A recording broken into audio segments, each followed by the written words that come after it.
Hello, hello. How are you? I'm good. How are you? I'm So, good, thank empty you. nesters. This subject is dear to my heart as I have two children. One already went off to college, and one is going off in August.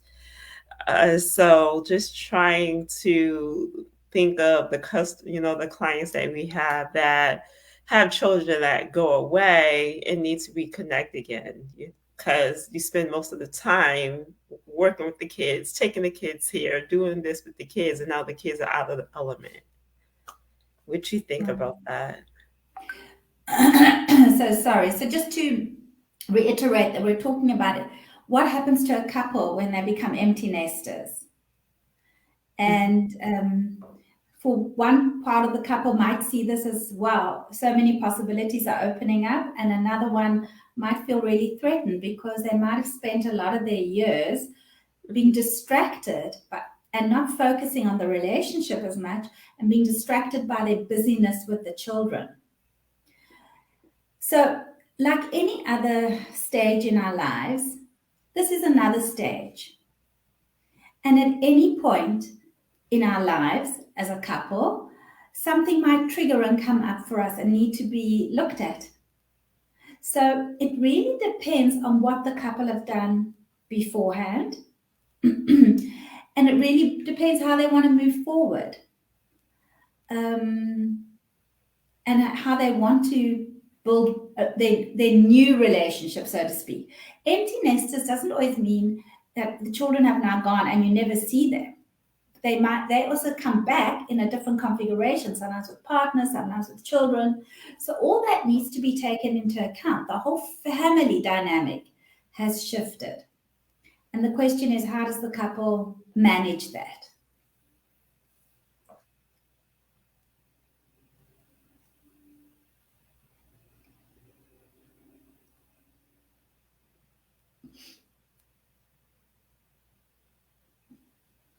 I'm sorry, you asking me the question? I thought you was. So no, no, I was just pausing for you to jump in. Oh, um, for me, like I said, just trying to, again, the whole dynamic has changed. So the couple trying to reanalyze and relook at things in a different view and through a different lens now. Especially if you were a couple that had, kids that were very involved in like sports activities and you're constantly going and constantly taking them here, taking them there. And now that child is out of the picture, or that child is away at college, or like you said, they went away and they met a spouse and now they have their own family. So now it's time for you and your spouse to readjust and okay, now this busyness that we used to have is gone, so now what do we do with the space that we have left? Right. And what do you think? What's your, from your personal experience? What, what do you feel? Well, I still have one child in the nest, but but Right. from talking to people that have experienced it, like you said, it's on both extremes. Some couples look, they can't wait to have that time where it's just like, okay, we get to know each other, we connect, and maybe rekindle the fire that maybe was dimmed a little bit. And then some couples have been so used to just, I don't want to say entanglement, but so used to having that child as the glue. So now the child is not there, and it's okay, who are you? I have to get to know this other person again because Right. that connection was mostly through the child. Mhm. So I think that I'd love to say it would be amazing if one could prepare, but I don't believe in that really. I believe sometimes the reality is very different from the fantasy or what you think is going to happen.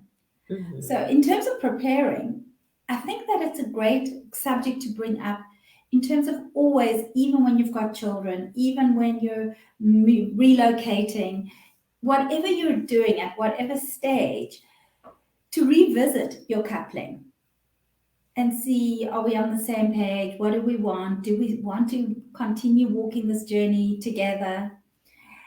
And then those questions will come up again.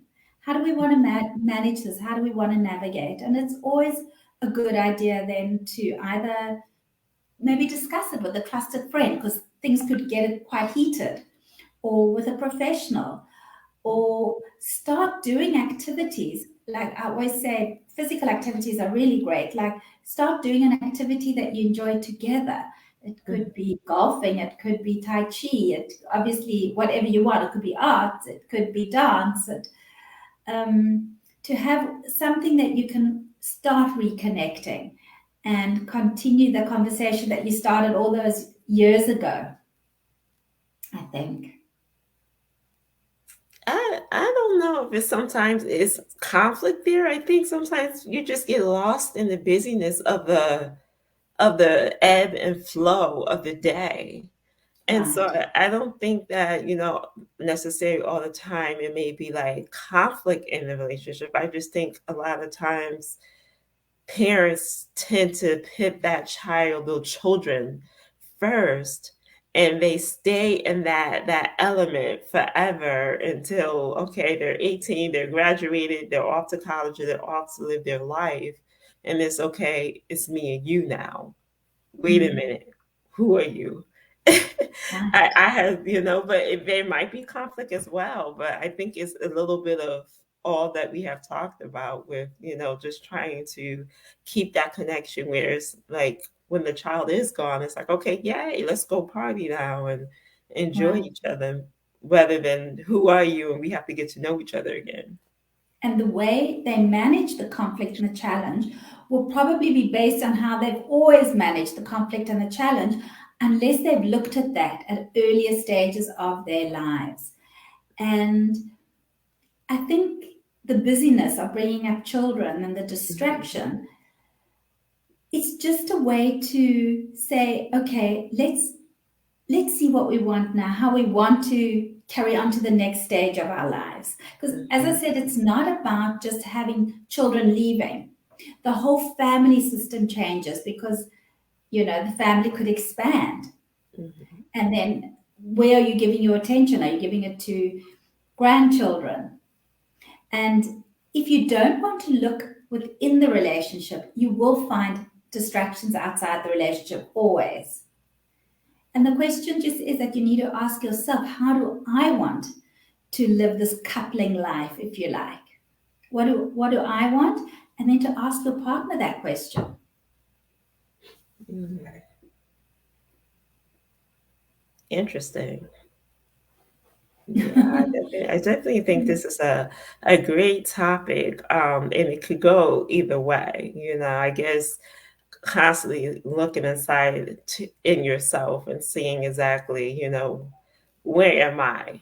Because Right. it starts with self as well. And like I said, the child might not you might not want to let go.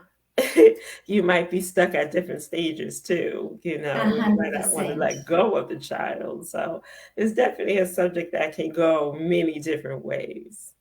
And to explore that. I know with us, we kind of became empty nesters, and now with four of us in the home, with my youngest daughter's come back since Corona, and my father-in-law's moved in, and the ones who have left live quite close by.